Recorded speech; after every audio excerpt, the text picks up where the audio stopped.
Hi guys, in this tutorial I'll show you how to achieve a crispy, dark, cinematic look, completely LUT-free, right inside After Effects. This method works perfectly with both log footage and RAW. Let's get started. Let's apply Lumetri color to the clip. First I'll add sharpness to bring out more detail. Expand the Creative tab and set sharpness to about 30. Once that's done, close the Creative tab and move on to Basic Correction. Let's start with the temperature. I want the footage to look warmer, so I'll increase the temperature to about 10. Next I'll adjust the contrast and set it to 150.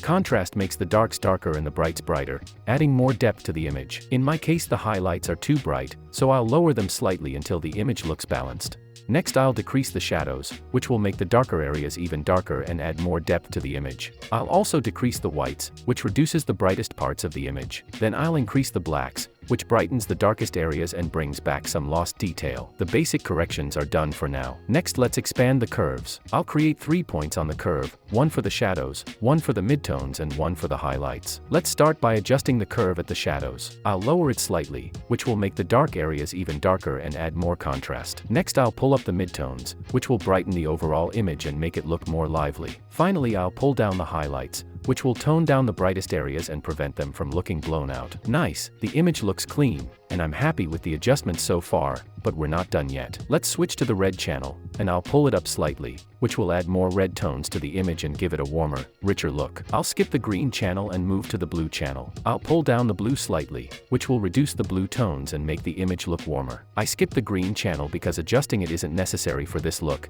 and changing it could create unwanted color shifts. I'm done with the curves. Next let's scroll down to hue versus saturation. Here I'll use the eyedropper tool to select the orange tones. I'll decrease the orange saturation to reduce its intensity and make it less visible. If I increase it, you can see the road warms up, but I want to keep the road as cool as possible.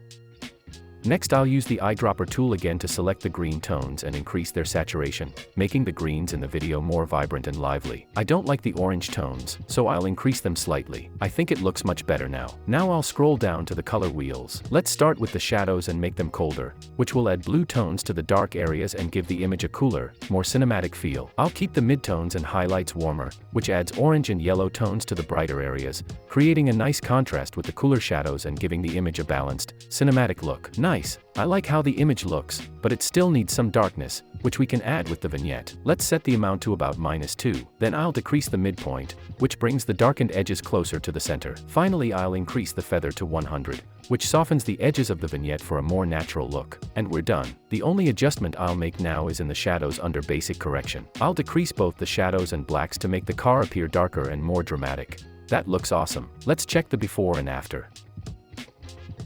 I really like the colors, and now we can add some sharpness to give the image a crisp, detailed look. Let's create a new adjustment layer and apply the unsharp mask effect to it. I'll set the amount to about 20 and the radius to about 15, which sharpens the image by enhancing edge contrast and making details more defined. Let me zoom in on the image and show you the before and after. Everything looks perfect to me. Hope you found this video helpful. Thanks for watching, and if you enjoyed it, please give it a like.